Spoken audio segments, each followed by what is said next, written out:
All right, let us try this again. Ladies and gentlemen, welcome to the F4L Headquarters podcast. Thank you. Oh, thank you. Thank you very much. Oh, I appreciate it very much so. Thank you. Thank you, folks. Thank you. Ladies and gentlemen, today's episode is going to be one of the most fantastic episodes that people have been waiting for, apparently. People have asked many questions. I've been getting lots of emails, and people are curious. What is this F4L I keep talking about? Why is this show called the F4L Headquarters podcast? What does it mean to be F4L? Where did it begin? Who's in it? Who started it? Is it a cult? Is it a good thing? Is it always met with goodness and whatever? And we're going to answer all those questions for you guys, step by step. So, why don't we start with my ant friends welcoming us to our first part of this story. Ants, take us away.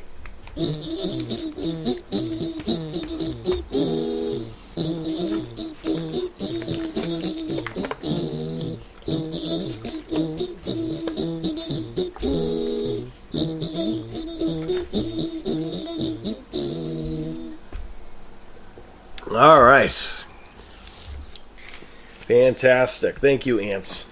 You know, not everybody has an ant band. I just want to point that out. And no one understands ants better than me, I guess. All right, so why don't we take things from the beginning?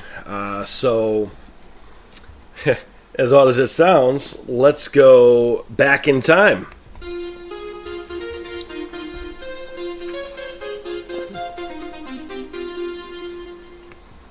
All right, now we're back in time, apparently.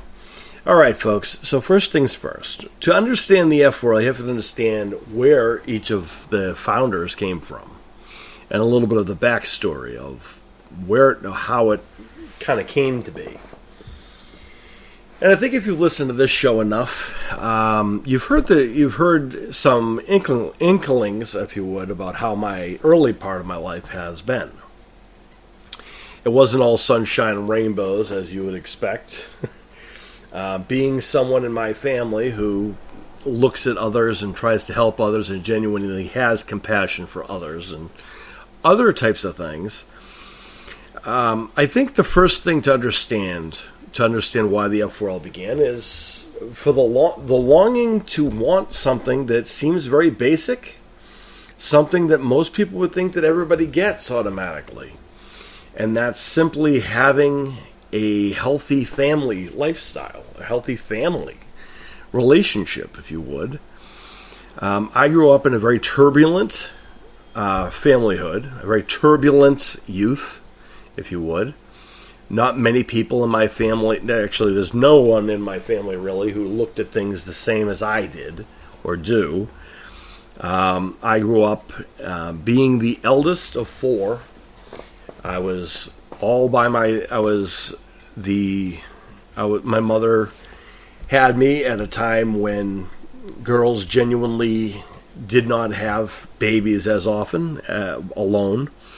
I grew up with no father. I had a stepfather pretty much shortly after that. They would get married when I was about 3 or so. And she would have 3 more kids with my stepfather, giving me my 3 siblings. I am the oldest and the only one to have my own father, theoretically. But because my mother was so young when she had me, she was already seen as a black goat, a black sheep, so to speak, by the rest of the family. And so I was the one who got a lot of blunt of that from the rest of the family as well, because I came from that. I am the result of a wedless marriage. Today they make TV shows about these things. It's no big deal. These are very common everyday occurrences these days. In 1980, this was not the case. I grew up in a very strict religious family who believed that everyone looked at them with darting eyes and everything else. and everything else. Nothing is done out of, the goodness of other people, the goodness of heart, the kindness of others. Everything's done with an angle. Everything is done with an intention, and none of it was anything good.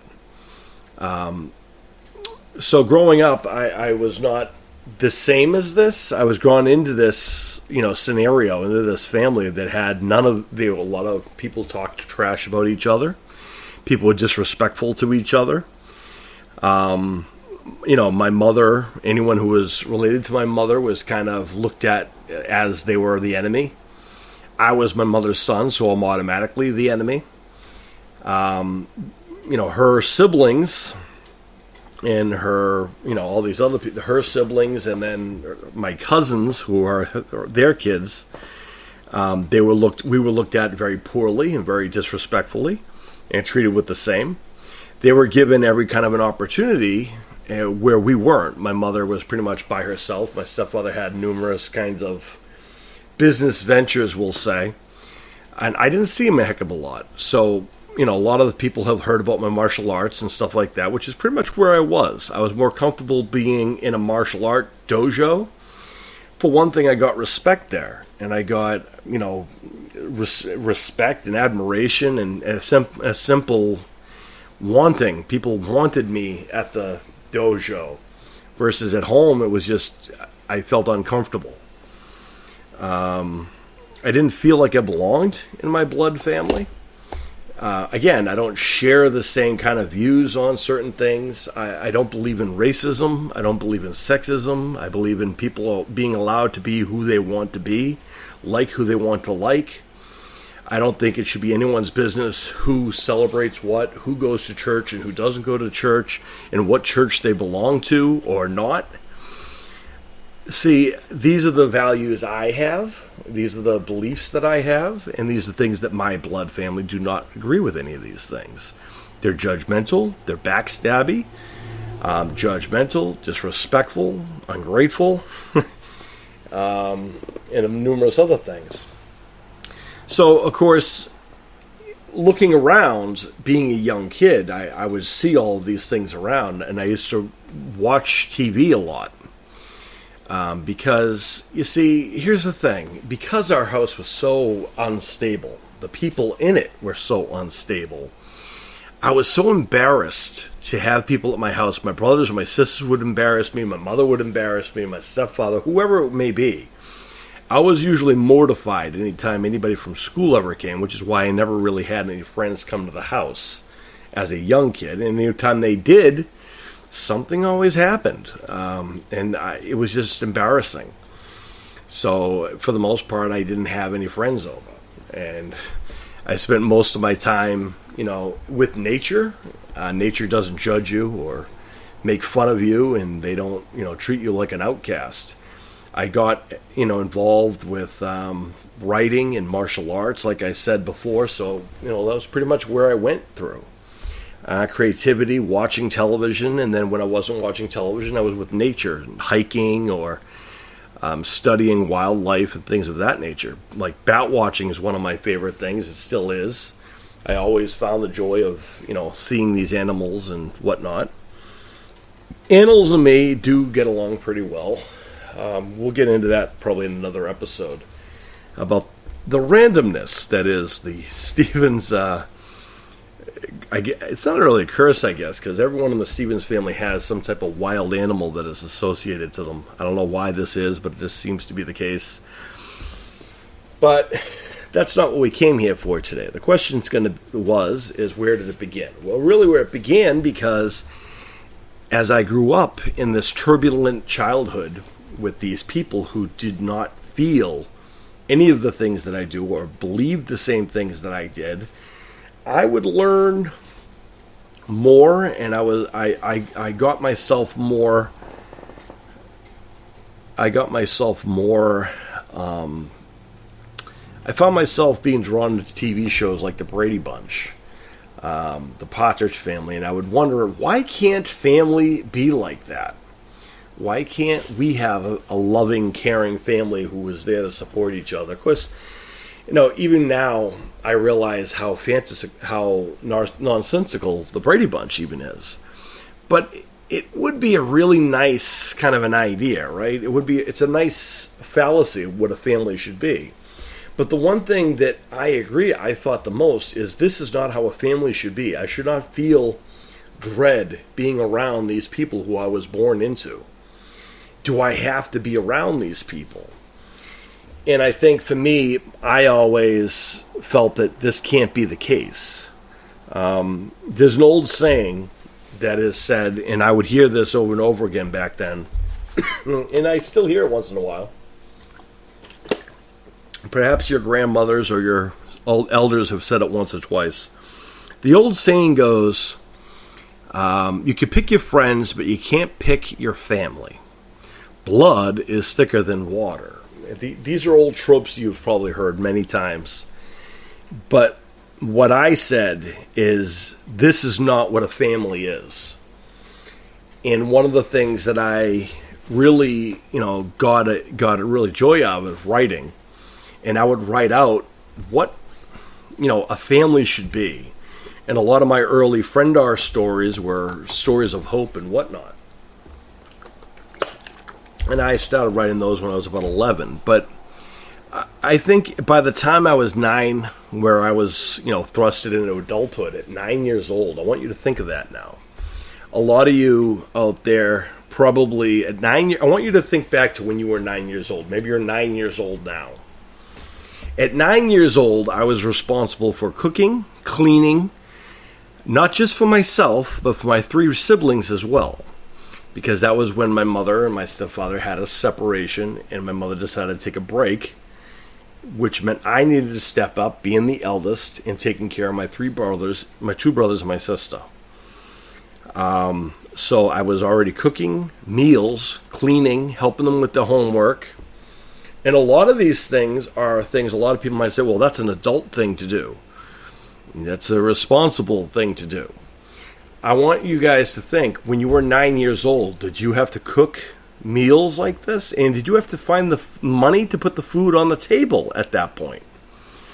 I think a lot of 9-year-olds are lucky enough to have parents who work, maybe, or people who have money coming in that you can afford getting your own food on the table. We didn't have that luxury. My mother didn't work. Once in a while, any money that came in was usually out, and anything that came in was usually used for some other purpose. Did we have food in the house? Sometimes. Like, for example, I remember drinking came into play. My mother found a guy that she was enamored with, I guess, after her breakup with my stepfather. He was 19, so a couple of years older than me. 17, actually. He was a few years older than me, and only a couple more inches bigger than me, really, at 9. He was kind of a jerk, and he drank a lot. Yes, if you're wondering, well, wait a minute, isn't the legal drinking age 21? Yes, it is, which is probably why the 17-year-old was so, gung-ho with my mom, because, of course, who do you think bought the alcohol? I'm not proud of this. So, anywho, I grew up in that kind of house. So any kind of soda or juice that was in the house, we were told we're not allowed to drink those things because that is for mixing the alcohol. Yeah, I know. I know what you're thinking. That's crazy. They would scam pizzas. When we did have food, it would usually be some underhanded tactics. Like, for example, they would scam pizzas. Again, I'm not proud of this, nor am I condoning any of this, so I won't go into the detail how they did these things. But what I do remember is getting large pizzas for free because of their tactics. That what would happen is, if you guys are familiar with pizza pie or pizza, we would get a slice of pizza that's cut 4 ways, since it was 4 of us kids, and we would split that one slice of pizza 4 ways. They would get the rest of the pizza. That's what we grew up with. When they got us food. And then when my mom, disappeared for a little while, her boyfriend went on vacations or whatever and left me in charge.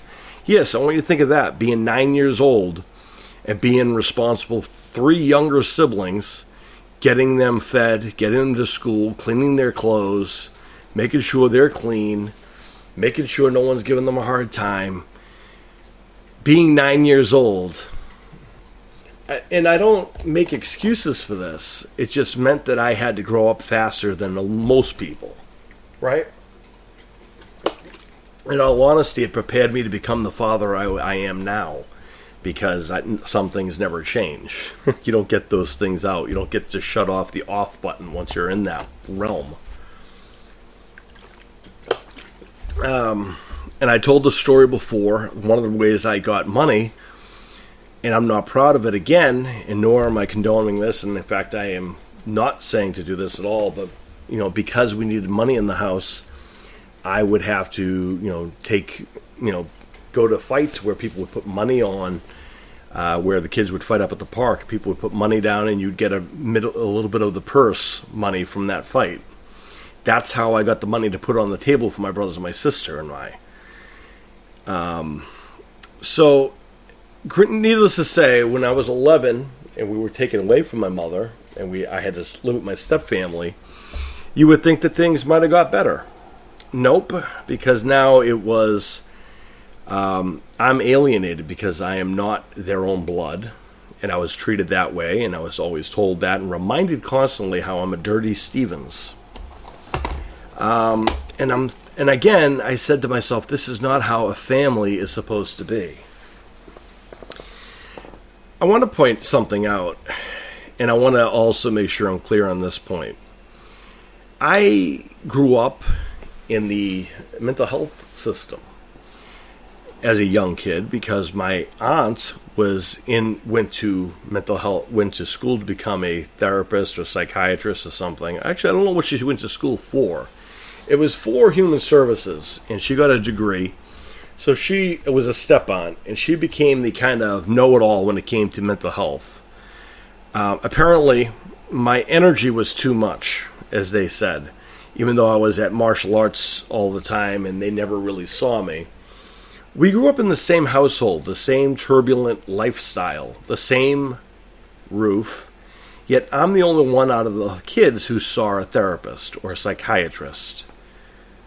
And what was interesting is I remember going to these appointments, and my step-grandmother and my aunt and my mother would always go with me, and they would tell me, make sure you don't tell them what happened this week, which was usually everyone tormenting me, making fun of me, calling me names, whatever the case may be. And then what would happen is my step-grandmother and my step-aunt would go into these meetings with the therapist alone, because that's how that went, and they would kind of start telling these stories of how that didn't make any sense. Like that I am a lie, they would paint this image that I am untrustworthy and that I'm a liar and I don't listen to things and all these other things. When truth be told, I was the only honest person in the family because I told it how it is. So growing up in the household, they used therapy and mental health and going to a psychiatrist as a cover so they could continue to abuse me. I want you to think of that. And the doctors and the therapists and all these people that we went to see every week, they played into this. They gave me medications that I didn't need, that are poisonous, and that are now recalled. And these are things that now people are saying, oh, these are dangerous for kids. In the 80s, that's what they gave me because, again, it was a type of abuse. And clearly, I did not have these issues that they were claiming that I had. And if I did, that would mean that my siblings would have the same things since we grew up in the same household. But the fact of the matter was, they were never seen by anybody because, again, this was orchestrated by my stepfamily. I don't mind people going to mental health things. I don't mind people talking to a therapist. I think they're very helpful. In fact, I have a degree in human services because I think kids need to know that sometimes we all go through hard times and that they're not alone when they have these hard times. You can have someone who's not unbiased in the system. I remember I had a therapist one time. I told him that I could alter my dreams in the dream state. And they did a sleep study on I was one of the people they used for a sleep study to see how accurate this thing could be. And he said how fictitious this is. No one can direct their dreams while they're sleeping. That's impossible. Well, I want to point out that this has now been debunked. This myth that was once thought of is now proven to be a thing. They call it lucid dreaming, which does very much happen. That is a very real thing. And this was a supposed professional that told me that I was not accurate with telling people I could control my dreams in the dream state. This has been proven to be false. You can alter your dreams in the lucid dreaming state. There have been studies since then that have proven this fact. I don't know whatever happened to that therapist, but I do know that this was my childhood, and it didn't feel right to me. And they were using it as a way to continue to embarrass me, to humiliate me, and also to kind of continue to belittle me as we grew up. I'll tell you why they used it. They used it in the way, they used it to silence me. So if I was to tell them what was going on at home, they wouldn't believe me. They'd be quick to throw it under a rug and be dismissive of it. The proof is in my file because I have a copy of my files. And I remember going to these appointments. I remember my family telling me, don't say this or that or the other thing that's going on at home. But then they would fill these therapists with lies. And what was apparent is whenever I was in school, I was doing really well. According to my therapists, I was doing really well. I was doing really, I was engaged in school and da-da-da-da. But at the end of school, I was always upset. Summer was always tough. Why? Because I wasn't in school and I was around these people all the time.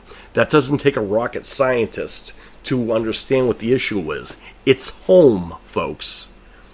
But regardless, instead of feeling sorry for myself, instead of looking at the negative, I wanted to look for another solution. I said, this can't be how a family is. A family doesn't do this to other people. This isn't how it's supposed to be. And I remember I had a very strong connection with my friends. At that point, about 11 or 12, 13, I started spending a lot more time with my actual friends. And people have asked me, I tell my own kids this, and this is always the case. The old saying is, real friends don't kick you when you're down, they help you up. That's something that I started a long time ago. It's how I decide who my real friends are and who are just around to waste time in a space. So again, real friends don't kick you when you're down, they help you up. That's a simple simple little acronym to keep your, kind of figure out who's around you. And I found some of my friends, my close friends, were very much like brothers and sisters, and they would listen to me. They felt the same things that I did. They were supportive to me. They understood where I was coming from, and vice versa. And I listened to them, and they listened to me, and I wasn't judged for writing. They actually enjoyed my writing of the Friendar story. They actually enjoyed the poetry and the other things that I was writing at that time. They actually went to my martial art tournaments. My family never showed up at any of those things, but my friends were there. My real friends were there. And that's when I started thinking, well, they say that you can't pick your friends. You can pick your friends, but you can't pick your family. But what if you could? What if you denounce this supposed family that you're supposedly supposed to have? And then what is a family? Well, I would get my answer when I would become emancipated at 16. I left home, for those people who are late to the party. At 15, I was emancipated the year when I was 16. 16, 17, I was emancipated. So that's kind of around the time when I ran into other people who had a similar kind of a backstory. Our families didn't get us. All we wanted to be is accepted. We just wanted to be ourselves. Because I like to write poetry, because I believe in peace, and I believe in a lot of other things, and because I don't fall into negativity, because I'm not racist, because I don't believe that people should be judged how they look, dress, act, or anything else. I'm treated as an outcast. But the reality of it is, there was nothing wrong with how I thought. And same thing goes for the original F4L. So the original F4L, consisted of 5. So a lot of people think the misconception is, well, since, the 4 is in there, it has to be, there had to have been 4 people who started it. Kind of like the 4 horsemen, so to speak. Not the case. And I'm going to tell you how the F4L started. So, while I was emancipated, I was older, I was a teenager, I was emancipated, I was living in a home with other, teens who were in similar situations, similar families. When I would meet some people who were almost the same background as me, where we came from families who just are nasty people, and they didn't look at things the way we did. They judged everyone, and they were disrespectful to people, and they were, it was a horrendous, all kinds of things up and down the ball, up and down the thing. And so the original F4L, the people who kind of put it together, was 5 of us. There was myself, there was Ace, D-Rock, Pooh Bear, and the D-Man. So D-Rock and D-Man are 2 different people, by the way. And of course Ace, and then Pooh Bear, and myself, Jazz. And we are the original F4L. And we're the ones who kind of orchestrated a lot of it. Now, how the F4L started, when we were all in this kind of boarding house for teens like ourselves, we decided that we were going to watch over each other. We were going to be each other's family. When, we're having a hard time, we're going to be there to help each other up. We're going to listen to each other. We said a family should have love, caring, compassion, understanding, and respect for each other's differences. We believe that if everyone lived this way, the world would be a better place. Love, caring, compassion, understanding, and respect for each other's differences.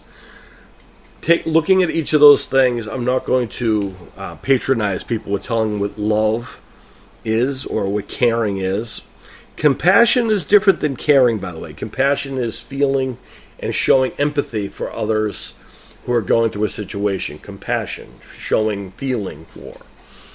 Understanding that things happen, and understanding and not judging someone for that, and then respecting for each other's differences is the final piece. And what that means is, if I like rock and roll, but another person likes rap, that's okay. If I choose to be one religion and someone else chooses to celebrate something else, that's okay too. Because we respect each other's differences. Because we're still family, we don't judge each other for those things. That is what the code of the F4L is, if you would. Because every family needs a crest. Every family needs a code. Love, caring, compassion, understanding, and respect for each other's differences. And this became what's known as the F4L lifestyle. And everyone, the 5 of us that day, when we kind of put all these things together, we decided that it was going, we had to have this code, and from the rest of our time, this is really where our lives begin. We are now a family. We're brothers and sisters. And I'm going to break down the F4L for you. So your friends, the ones who are your real friends, who are proven to be friends, going by what we already talked about, are your brothers and your sisters. That's your blood now. Your brothers and sisters are your friends. Your fans are people who support your friends, people who bring the friends together. Maybe people who are too young to necessarily hang around with the main group, or people who support the friends together. Maybe people who aren't so, opposed to the friends hanging out, bringing people together. Fans, if you would. People who are either too young to hang out with the main crowd, people who are too old but want to kind of, be integrated, or people who just support what the friends are doing and don't try to kind of make it worse. Those are fans, people who support the movement. When you have your friends, who are your brothers and your sisters, and your fans, who are supporting everyone, who are, not rocking the boat, you now have a family. And family, as you know, is for life. In essence, friends, fans, family for life. So in short, F4L. And yes, there is a hand sign that goes along with this. The reason the hand sign came up because the question I get a lot is, well, that sounds like a really nice thing. I mean, people must have loved this. Yeah, we understood it. And a lot of people who listen to what it truly means, they appreciate it. But it was not met with open arms. It was looked at as scrutiny. Other kids, the bullies, if you would, looked at it as us being goody-goodies, or in the adults who didn't get it, looked at it as being too ambitious for a perfect world, which was unrealistic. And I don't think that's unrealistic, to want to live in a world with love, caring, compassion, understanding, respect for each other's differences. Because you know what that means? What that means is if the world or people celebrated this and lived this way every day of their life, there wouldn't be wars. There wouldn't be a lot of conflict. Because here's how it would happen. If someone had a difference of opinion than someone else, they have a difference of opinion and they're respected for their differences. They don't fight over stupidity. They help each other out. They understand each other. That's the message of the F4L. So no, it was not met with open arms at first. Not by the adults who thought that was too goody-goody or too fictitious. It was looking at things as if it was a perfect world. There's no such thing as perfect. And unfortunately, as we know, not everyone celebrates the F4L lifestyle or practices the F4L lifestyle. So yeah, maybe the world's not great yet, but it doesn't mean it can't be someday. And until I rest, I believe in spreading the positivity of the F4L and what it lives. And from that day forth, everyone, the 5 of us, on that day, took that oath, that yes, there is an oath to become F4L. Once you agree to be F4L, part of the actual family, you take your oath. I'm not going to give that now, but you take your oath. And then from that day forth, you're no longer just a friend. You're no longer just kind of an outsider. You are part of the family. You're blood. And the power of that is incredible. Because now, where we didn't have the support of each other, we now had that because of us. We created our own family. And here's the thing. Anyone who wasn't F4L just weren't part of our family. And we distance ourselves from those people. We distance ourselves away from those who don't live the F4L way. We can't control that, right? We can't control how other people are feeling. That's unrealistic and unfair. But it also doesn't mean that we can't continue to grow and kind of continue to hopefully raise some eyebrows and hopefully raise some hope that the world can be good,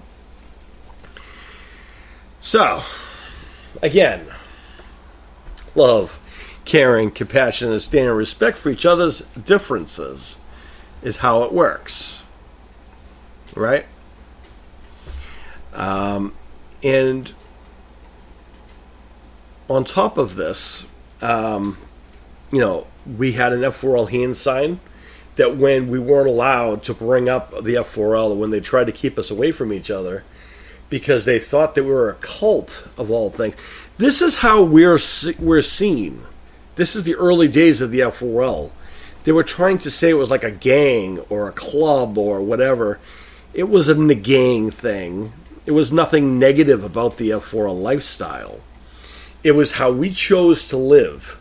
We chose to become family, brothers and sisters. There's nothing wrong with that. There's nothing negative about that. But people who looked at it that way took issue with it, and that's why there was so much scrutiny behind it. The adults thought it was too good and too hokey. The other kids thought it was just too goofy or they just gave us a hard time because they thought it was kind of weird, or they didn't understand what it was, and nor did they support such things because they had that kind of thing in their lives. So that's kind of how we were met with negativity. The bullies of the world did not appreciate what the F4L was. But here's what I can tell you. A lot of people have this misconception. Because we are F4L and we live the F4L way with love, care, and compassion, understanding, respect for each other's differences, then we must not be as tough as everyone else is. And that isn't true either. Because the old creed was we fight for and we represent love, care, and compassion, understanding, and respect for each other's differences. What that means also is we, being F4L, we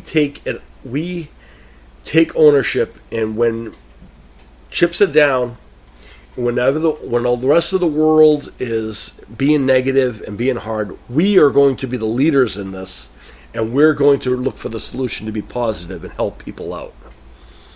For example, I talked before about the anti-bullying thing, right? And bullies, they're endless. Unfortunately, when I was a kid growing up, I combated the bullies all the time. I want to point out, I was never bullied by the bullies. Did we get into fights with bullies? All the time.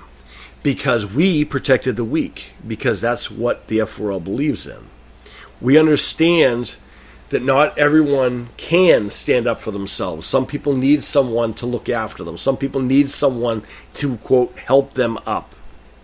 The protectors of the weak. Protectors of those who can't stand up for themselves when we can.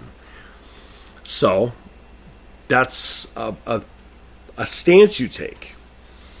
I tell the story a lot. Well, I haven't told it in a while, so I'll tell it real quick. The moment when I said, this isn't going to happen, and I'm not going to sit and watch this, which I hope that other people would have a similar idea. So I remember very specifically, it was 7th grade. It was science class. By the way, science was always my favorite subject, for those people who ever wondered. Science, life science. This was a regular science class. And those people who don't know, middle school is for the world audience, is kind of consists of grades 6 through 8. That is middle school over here in my neck of the woods. So I was in 7th grade, which was my, just about, second to last year, I guess you'd say, of middle school. And as I was in science class, I remember being in this class, and these two kids who were, I guess they played flag football or something. They decided it was a good idea to start making fun of the other students in the class. And there was this kid who was in the class, and they were really giving him a hard time. He had a little bit bigger ears, and actually went to school with his cousin in a different school, because I moved around a lot, folks. I moved around a lot as a kid, which also made it kind of difficult to make friends when you're moving around constantly. And I did move around a lot. In fact, to put it in layman's terms, looking at schools, I went to 1 kindergarten, 2 elementary schools, 4 middle schools, and 1 high school growing up. I want you to do all that math. I went to a single grade in middle school. 6th grade was in Dorchester or Woodrow Wilson. 7th grade was Sterling Middle School in Quincy. Broadmeadows was 8th grade across the way. And I have nothing but respect for all of those old schools.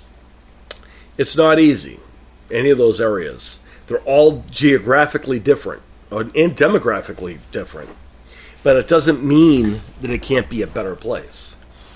When 6th grade was not easy. Actually, 6th grade, I said 4 middle schools. I started going to school in 6th grade in Braintree.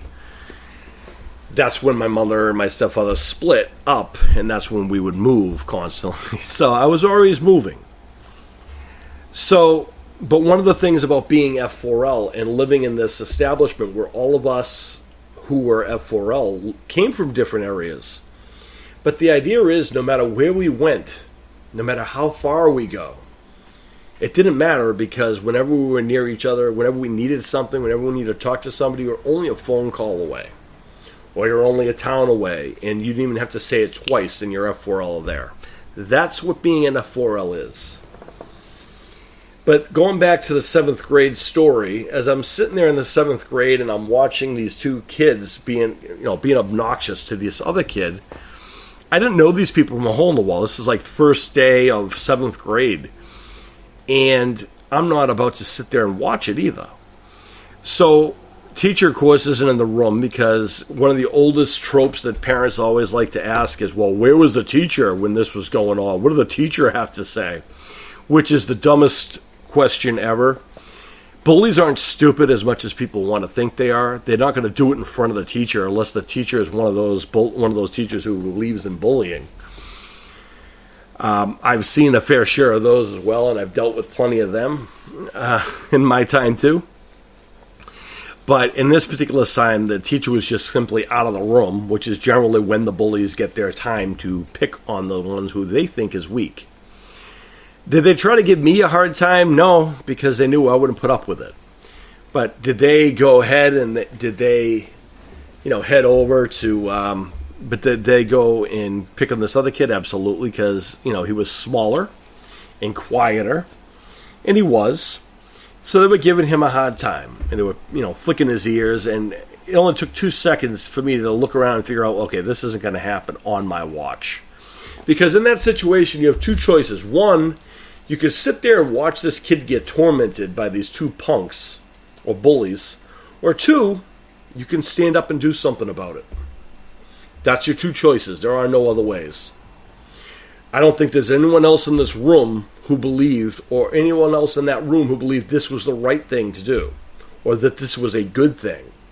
So the only choices you have is either to sit there and do nothing, or hope that someone else does something instead, or you just do what I did, and that's me get up and interject myself into the situation.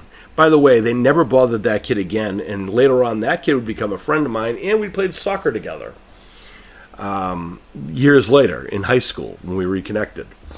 So needless to say, whenever you're in that situation, you have to stand up, and that's kind of what the F4L is. You have to stand up for the ones who need you to stand up for them when they can't. So there's that. To be F4L, you are kind of... you kind of have to be the one to make those decisions on your own, and you have to be able to be okay to reach out to each other, and you're there for each other. Many occasions, when it comes to gun violence, for example, I'm not fond of guns. I hate guns, actually. I'll be the first to say that. I do not like guns. Reason I don't like guns is because at 13 I saw my other 13-year-old friend get shot in front of me. It was not fun. It was not appreciated. I didn't like it, obviously, because I didn't know at 13 how to help my friend who was bleeding to death as I was trying to save him. All we knew was to call 911, and they put us on hold. But what I did do, what I took from that situation, is when I was able to, I became first aid and CPR trained. So if I was ever in that situation again, I would know how to save someone's life. That's why I did that. Instead of going for my driver's license, I went and got certified in first aid and CPR, because guess what? At the time I could go, because when I was 17, old enough to get my license, or 16 actually, to get my license, those were the choices. Either I could go get my license, or I can get certified in first aid and CPR. And the way I looked at it is, right now, the way my situation is, I can't own a car yet. I can't really afford insurance or anything like that. There was no such thing as borrowing cars or, any of those ride-sharing things yet. So all we had to do, you had to either buy a car or you didn't. You can't rent a car at 16 either.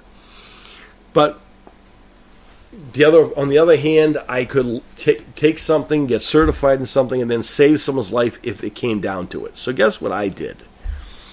I didn't get my driver's license that I could only have in my wallet and do nothing with. I went ahead and got certified in first aid and CPR and took a class, being the youngest person in a class of adults, on how to save someone's life.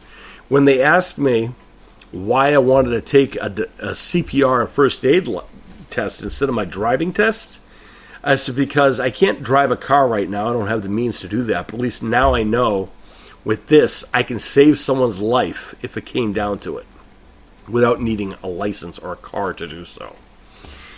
And that's still how I feel. And by the way, I'm still to this day certified in CPR, which you have to do every so often to, make sure it's up to date. And I just did mine. Thank you very much. Big advocate for such things. I think that's a good thing to learn. You never know when you're going to need it. But that's how I'm different than a lot of other people. Now, as far as the emblem goes, you've all seen the emblem. In fact, it's on this very podcast. A lot of people look at it as a peace sign with wings. I mentioned there's 5 of us, right? Well, there are 5 people who made the emblem. Everyone had a part of making that very emblem. I'll explain.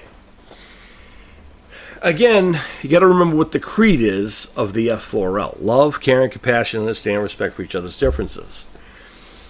The peace sign, which makes up a good portion of it, that kind of represents a lot of those kinds of things. That was thought of by Pooh Bear, actually, thought of that. The wings is kind of something that I thought of. The wings are to carry it all over the world, because the wings can carry the message of the F4L wherever it goes. It'll fly.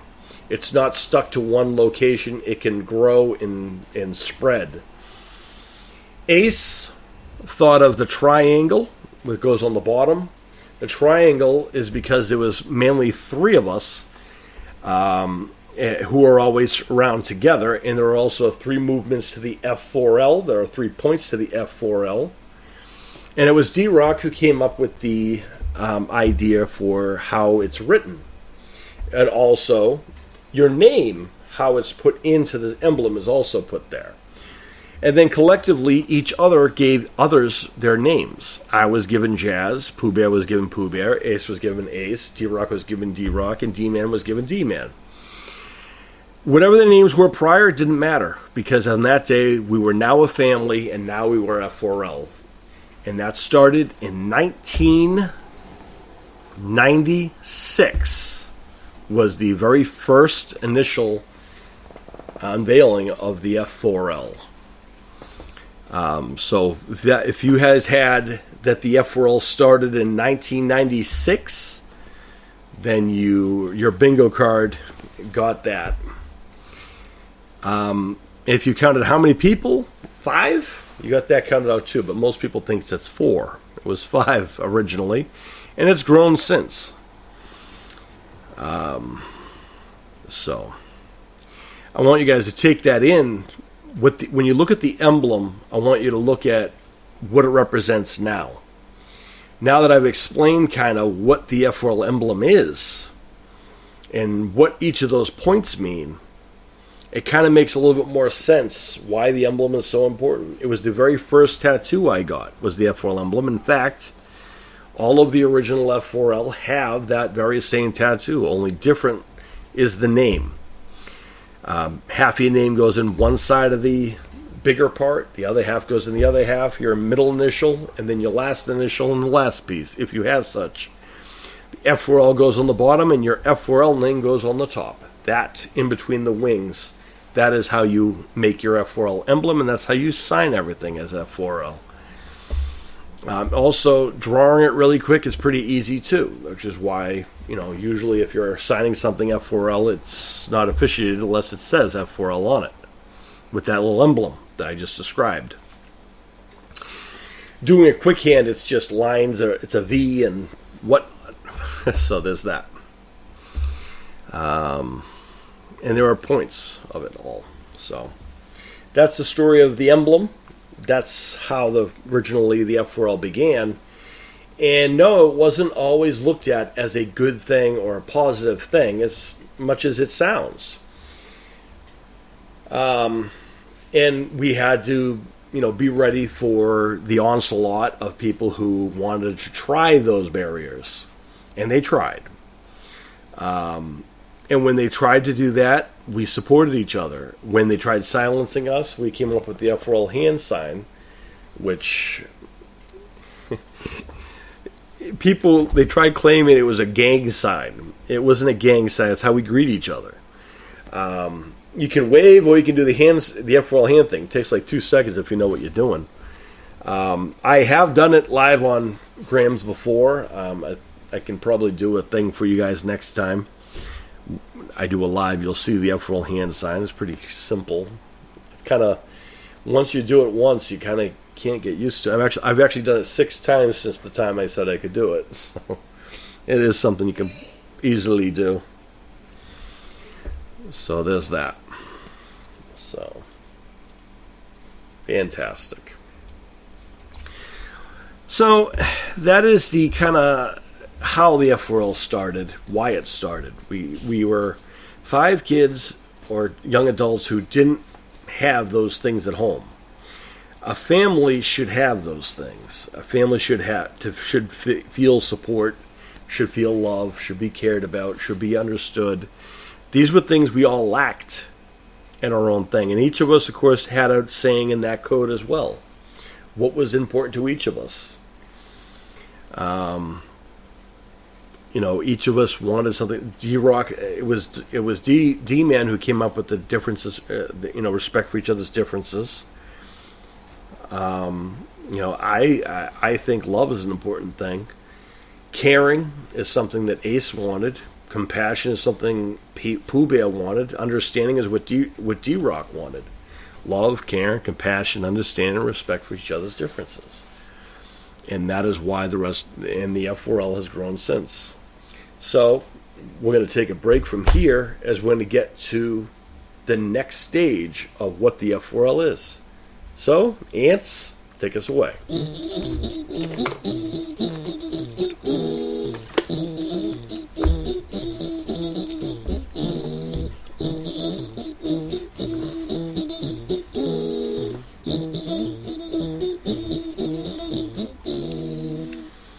All right, so when we last left off, I talked to you guys about the formation of the F4L, how the original things are, and what the F4L means.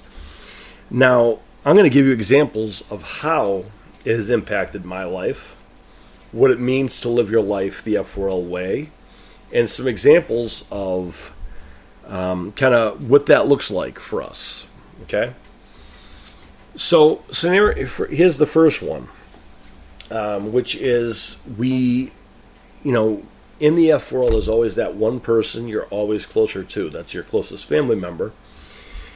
And what it means is you can talk to any one of your F4L without worrying about them judging you or whatever, or giving you a hard time. They're going to listen to you, they're going to understand, and then they're going to respond and help you out. That's what that is. Help you up. Get it? And sometimes that comes with kind of saying things. Sometimes you have to point out, the not so good things too, because sometimes being a good friend is letting people know when you believe they're, setting themselves up for failure, or either going to hurt themselves or others. But here's the thing: you have to support one another, but on the same sense, you have to understand at the end of the day, you can't control everyone in the world. You can't force everyone to live the F4L way, and you can't force everyone to respect and whatever else, or understand what you're doing. The other thing to remember is, when you're hearing what I'm about with these stories, is this is how a family should be reacting, and this is kind of where this is where a lot of people might see it as how others outsiders to the F4L can look at it. So first let's take my friend's birthday. So my friend was turning 16. He was eight. That was Ace. He just turned 16. One of the things he always wanted to be was scuba certified. I'm a few years older than Ace, and I, signed him up for. I was already working at that point. At that point, I already graduated high school as well as was I graduated high school? Oh, you know what? I was my senior year of high school. I'm sorry. Senior year of high school, but I was already living alone because I got my first place when I was 18. And I was going to, was still in high school, so I was just wrapping that up and I was going to wrestling school and stuff, but I still made time for my F4L when that was around. Ace, D-Rock, Pooh Bear, whatnot, right? Because it's all about, it doesn't matter when or where, the minute someone needs you, you're there.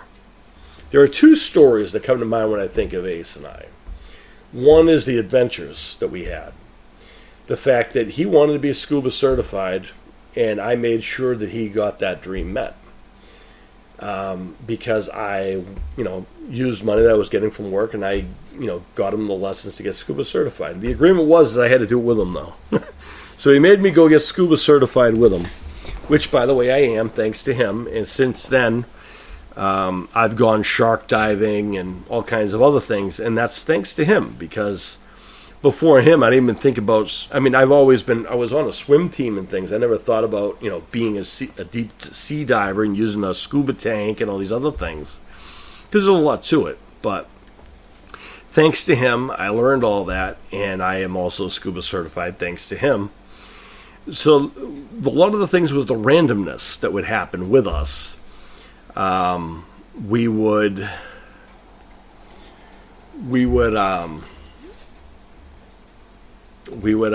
drive or whatever. And one specific story is we were driving one time to the reptile house because, I had a snake, which was Damien, and I was going to go feed her, but we had to go and we were looking for a lizard, I think, for Ace or something like that.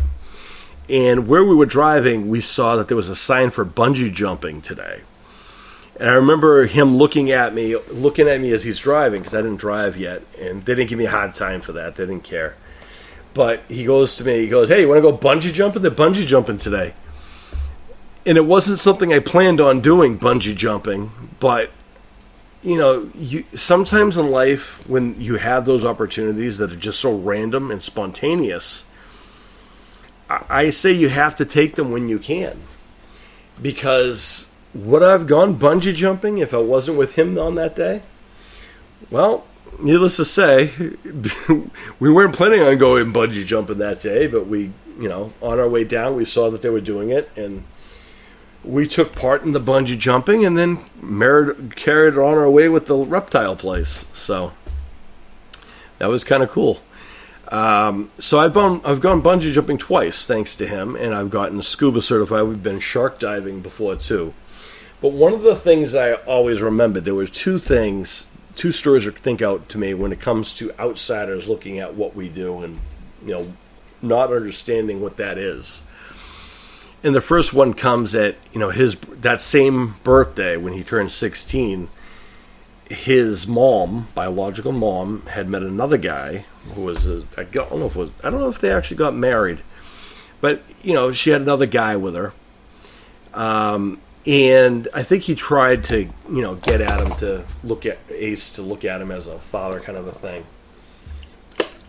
Ace wasn't having any of it, so but anyway, Ace, he was a respectful kid. He was a lot of energy. He has a lot more energy than I was. He was the daredevil of the F4L. Again, that is the respecting each other's differences. I am perfectly happy with walking or driving or something of that nature. He was the daredevil of the group. Still is the daredevil of the group. That's Ace. Now, there we are at his 16th party. I gave him the scuba package they give you when you're going to sign up for your schooling and stuff. He was excited and happy. He's getting other things, and here comes his mother's, I think, boyfriend at the time, has this big package, and he gives it to him. It's a 12 gauge shotgun. It's a hunting rifle. Now I said earlier how I don't like guns. Now, again, I respect each other's differences. If there are people who believe in the gun thing and they're going to be safe around them, that's their prerogative. I don't want to be anywhere near it. I'm not going to have any part of it, but that's something you're into. That's something you're into. That's your thing. Nor would I, condemn someone for wanting to take part of something if they feel that they need it and feel safe using it and they're not being clowns with it, if you would. I remember it well because he looked at me, he looked at the gun, he looked at his mom and her boyfriend, looked at the gun, looked at his mom and boyfriend, looked at me, and I remember when he opened it up, he goes, "This is mine?" And they go, "Yep, that's yours. Now you got to be responsible with that," is what they said. And he looked at them, looked at the gun, looked at me again. He goes, "So I can do whatever I want with this gun as long as I'm responsible?" And they said, "Yeah, as long as you're responsible, you can do whatever you want. That's your responsibility now." And I remember he went over, took this shotgun and dumped it in the trash. And they freaked out. They were not happy. He goes, "Do you know how much that cost?" He goes, "Yeah, but do you know what that costs someone's life? Do you know how uncomfortable that makes him?" And they pointed at me, of course. And I even tried to tell him, "Hey, no, it's fine. Don't want to do that." And he's like, "No, they said I could do whatever I want. I can do the responsible thing with my present. The most responsible thing is not to have it near me or wanting it." So that was one story that comes particularly in mind. The other one takes place years later. I'm in a bowling league, and it was on everyone who knows me knows that I am pretty reliable, and if I say I'm going to be someplace, I'm there. But also, when it comes to my F4L, if they need me, in a heartbeat, if they call, I'm there. Same thing with my wife and my kids. If they need something, I don't care where I am, what I'm doing, I'm dropping everything and I'm going to them. Well, one case scenario came years later. I was in a bowling league with people. I talked a little bit about some of them yesterday. It was actually at O'Lindy's, which is, again, a very nice bowling alley. It has nothing to do with them. And it was in a league. And we had just started. We were bowling. We took the first half. We beat the second half. We needed the third string. And that's when I got a phone call from the hospital that said my friend Ace was in a motorcycle accident. Yes, I want you to think of that. The hospital called me, his friend, his brother, his F4L brother, to tell me that my brother Ace was in a motorcycle accident. I had just got done bowling for that box, but I still had we just started the third string. Well, without thinking, I said, "Well, I got to go. A friend of mine had an accident. I got to go to him." And the rest of my team, who were not F4L, they got upset that I was leaving in the beginning of the third string. But I told the president, I said, "I have an emergency. I got to go. A family emergency. I have to go." And it was a family emergency because at F4L, you are family. What I didn't know until I got to the hospital is I was his emergency contact person. I didn't know that. But in the same sense, it didn't matter if I was or it wasn't. If someone said they needed me, I'm there. So when I got there, I had called D-Rock, and D-Rock and I went together to go make sure everything's okay. And I was there the whole time until he woke up. I was one of the first people there, and I let his mother know when I was on the way to the hospital that he was in an accident. The hospital never called her to tell her that her son was in a motorcycle accident. Now, I feel bad for that. I do. I feel bad that that they didn't let her know also. But on the same sense, I let her know. I was the one that he had down. That's why they called me. That's how that works. I had let them know. I let her know. And I was there. She got angry or whatever else, but at least I told her. And she was there after the fact. But that was one of the biggest things, is where people feel that I am overstepping or I overtook that whole thing, and that's where that comes into play. But guess what? That's family. That's what a family does. Before that, there really was no other kind of interactions.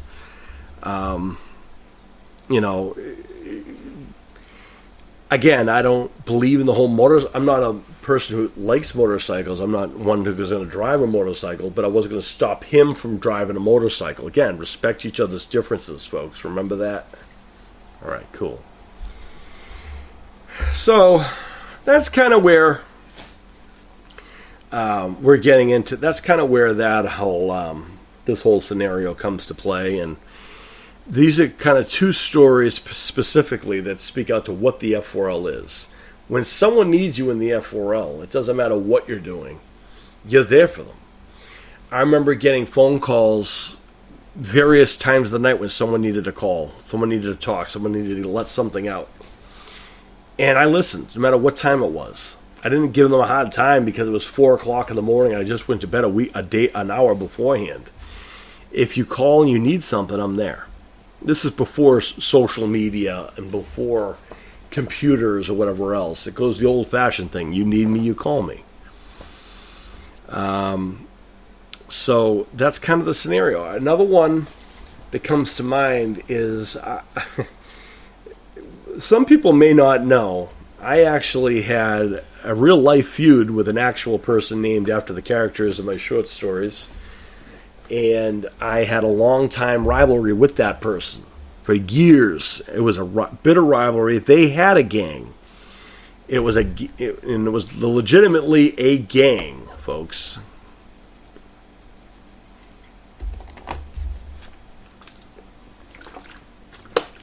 And we, on the other hand, did not appreciate gangs.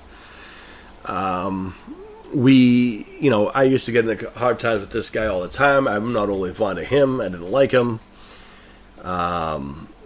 because I don't deal with gang violence. I don't deal with bullies, and they were both. So we had a long time ongoing rivalry, and I remember we were going to meet for a fight. And yes, this is how pathetic things are, but it also goes to show how different things are compared to now, right? Back then,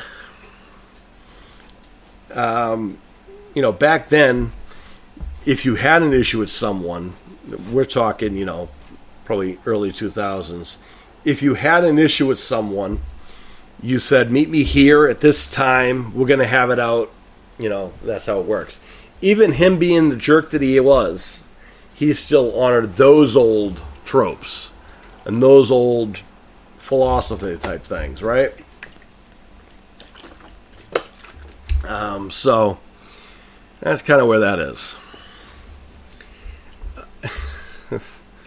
But I remember one particular time we were supposed to meet for the last time, and I said, "Listen, guys, I have I told Ace and D-Rock and all those guys, listen, I don't need you guys to come with me because it's just going to be him and me meeting, and we're going to have this out one last time because that's what it was going to come down to." As I said, we're getting too old for this.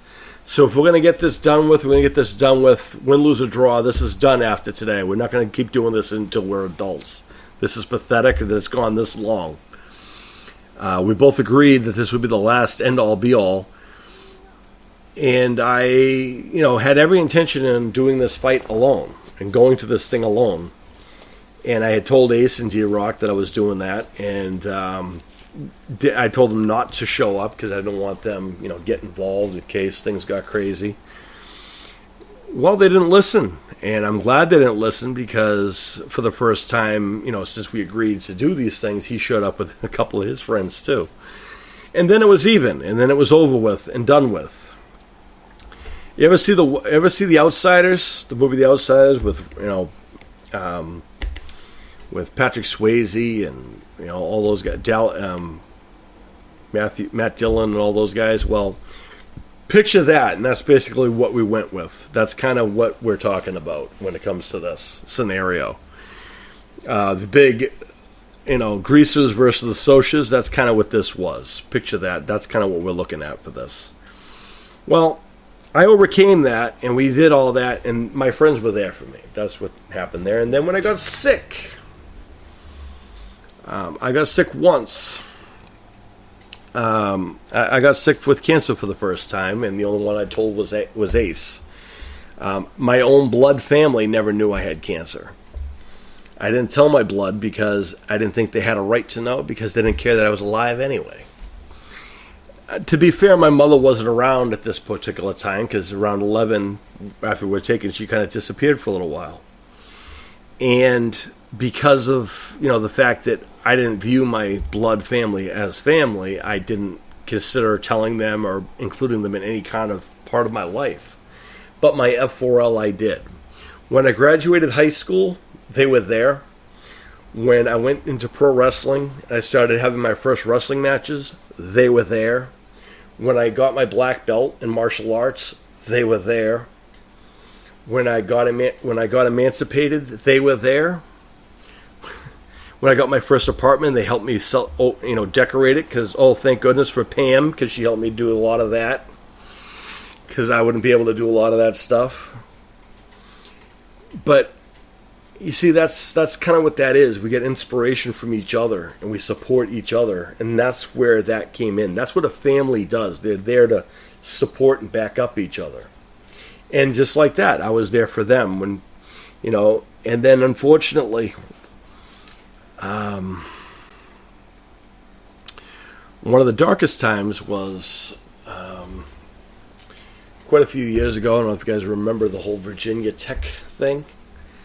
Well, unfortunately, that's where Pam was in college, and unfortunately, Pam was in the computer lab.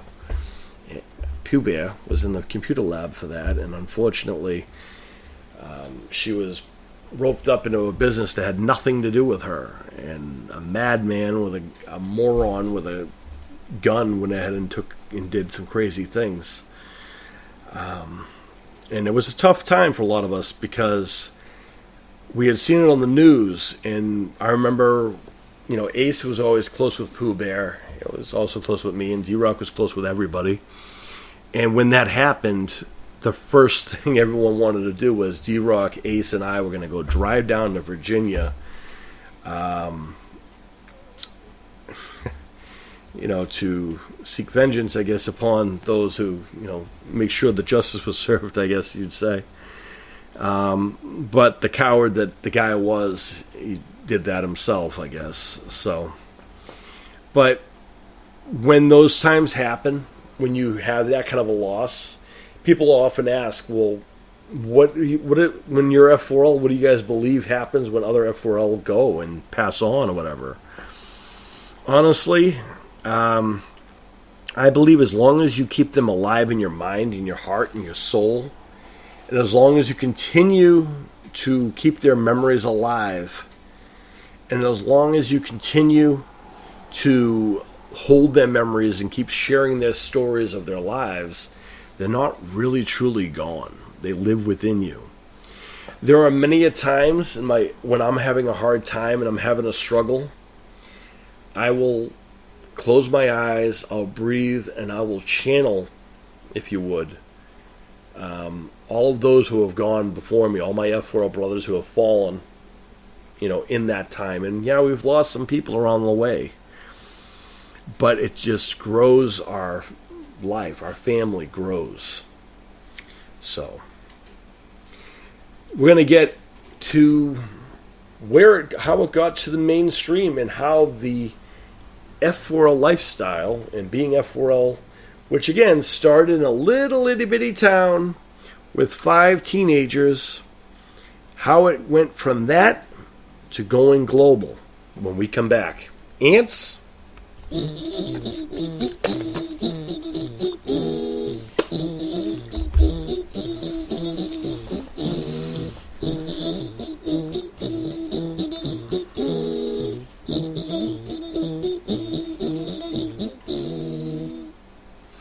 All right. Well, what started, one of the things we always agreed upon in the F4L is the world would be a better place if the world believed the same things we did. We also believed that there are other people out there who had to be like us. There must be other people who need a family like us. There might be someone else who needs someone to reach out to when they need it, to ask questions, to talk to whenever they need it. Love, caring, compassion, understanding, respect each other's differences. So, I remember this well, actually. I remember I had been in the wrestling world for a little while. This is early days of social media. There used to be a social media platform called MySpace. You guys remember MySpace? Probably all the old folks like me.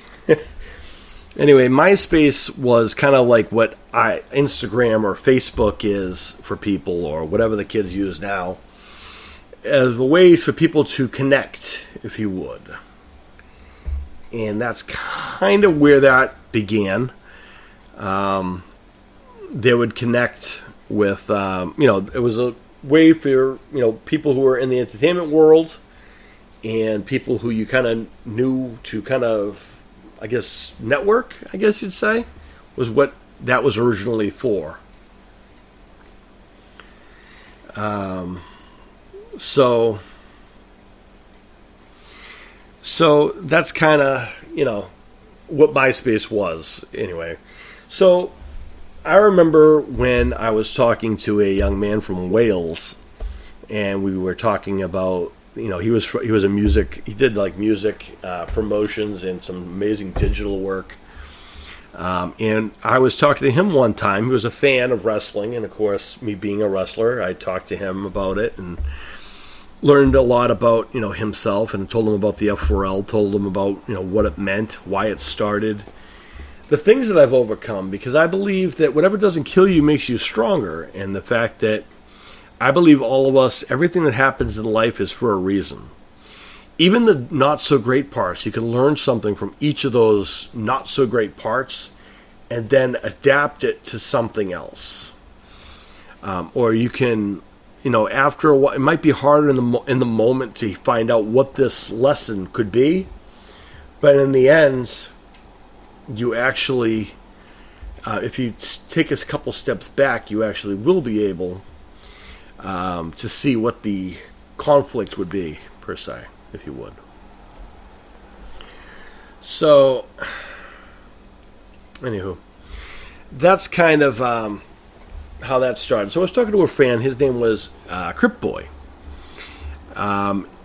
And we exchanged messages almost all the time. He wanted a question about wrestling. He was talking about the F4L.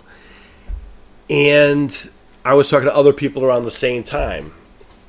Networking, again. People, the early days of YouTube was around here as well. This was like kind of the birth of YouTube, MySpace, around the same times, really. And,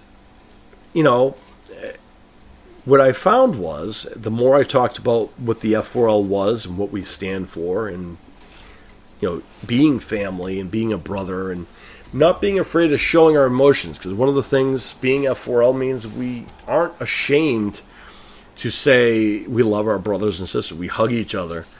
It's a family. That's what we do. And that's kind of how it should be, right? And that's kind of how we live. And that's why, a lot of people, when we talked about the F4L lifestyle to other people, it made sense to them. And they embraced it. And they took the oaths. So, before I knew it, which started with 5 kids in a little town that no one's ever heard of, grew to Wales, then to Australia, to South America, to Italy, to Ukraine, to Russia, to Italy, to the UK, all of the UK, to Mexico, to Canada, to Hawaii, all over the United States, Germany, Italy, I think I already said that already, Switzerland, pretty much anywhere now, New Zealand. We have F4L now across the world who have embraced the F4L lifestyle, who we include in our F4L family, who are brothers and sisters worldwide. What started as 5 kids from nowhere who embarked upon creating a family-like atmosphere and wanting the world to be better with love, care, and compassion, understanding, respect for each other's differences, and living that way every single day, which has its challenges. Trust me, I know. I'm challenged a lot. There are a lot of negative people in the world. There are a lot of not so great people. There's a lot of things that go against what the F4L stands for. Hatred, racism, sexism. We don't have any room for that. We value everyone for their own individuality. We respect everyone's differences no matter where you live. I don't care if you're rich, poor, black, white, yellow, green, I don't care. We respect you for being human beings. We accept you for being human beings. And when you're F4L, you're included in one of us. And we're connected as a family, which makes it the world's largest family. You can have whatever family you think is the biggest, the F4L outshadows it because we are all over the United States, within 50 of those. And then you have people all over the place, South America, Canada, all over Europe, all over the UK, all over Italy, Australia, Germany, again, Russia, Italy, Japan now. All over the world, people live the F4L way. And we have brothers and sisters worldwide who believe in love, caring, compassion, understanding, respect for each other's differences. Yeah, you can spot us because usually the people who are negative in the world, the people who don't get that, are usually the ones who like to hate on us the most. The ones who like to, what we call in human services is project their feelings on us. People who have hatred in their heart, who like to hate on the success of others. We don't believe in those things. We believe in supporting one another, embracing one another, holding each other up, and whenever the world seems like you're against us, whenever you feel like you have no one backing you up, whenever you feel like the world is against you, just like back in that fight way back in the day, where I thought I was going to go face one person, but his group showed up and I thought I was by myself. That's when my friends were there, popped up and showed up to back me up. That's a real life scenario to what we're talking about. And that's really what the F4L is. Whenever you think you're alone, the F4L is with you. Around the world. So those of you guys who have wondered how the F4L started, with who it started with, why it started, I think now you have a better understanding of why it started, why it needed to start. We have a family. I have a family. And in case you're wondering, do my wife and my kids live the F4L way? Yes, they do. They took the oath also. They live the F4L way. And they continue living it because their F4L are extensions of their F4L. So it continues to grow and it continues to go. And we're all connected. One big family for life. So I hope you guys enjoyed this little bit of a deep dive on what the F4L is. Now, the outlining story, the F4L headquarters, I told a little bit about it last night when I was kind of teasing what we're going to talk about today. The idea of the F4L headquarters was really what one of the visions we always had is having one big house that no matter, we always knew we were going to spread around the world. We all were going to travel and be all over the place. We always knew that. No one's going to live in the same area forever. But what we did want people to know is no matter where we went, anywhere in the world, we always came back to each other. We were always there for each other. And we did. Always.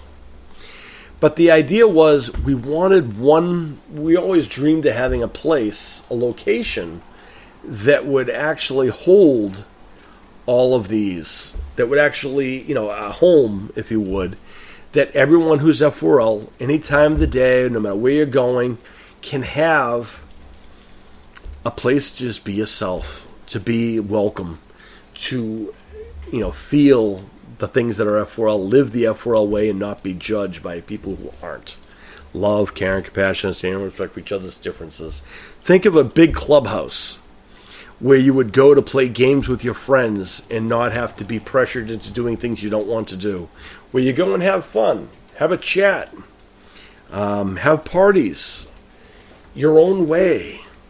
That's kind of the idea of the F4L.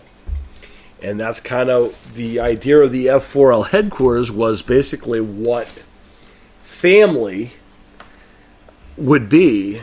This house, if you would. The headquarters is basically where the F4L would live. The F4L headquarters is wherever the F4L lived. So the reason why this podcast is called the F4L Headquarters Podcast is kind of the idea of this very thing.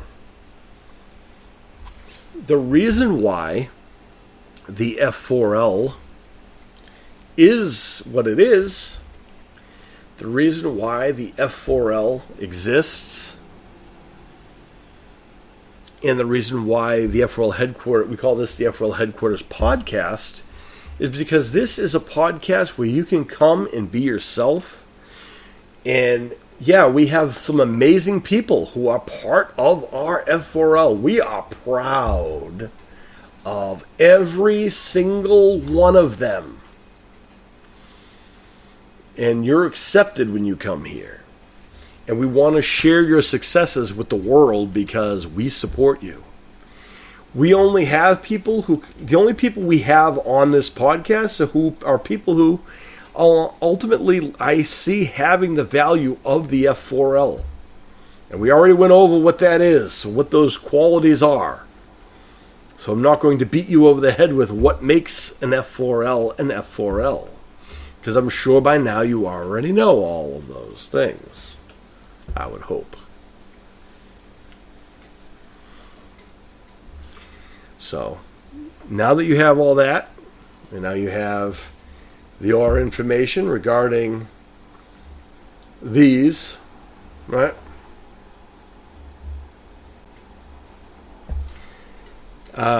That's kind of the history of the F4L.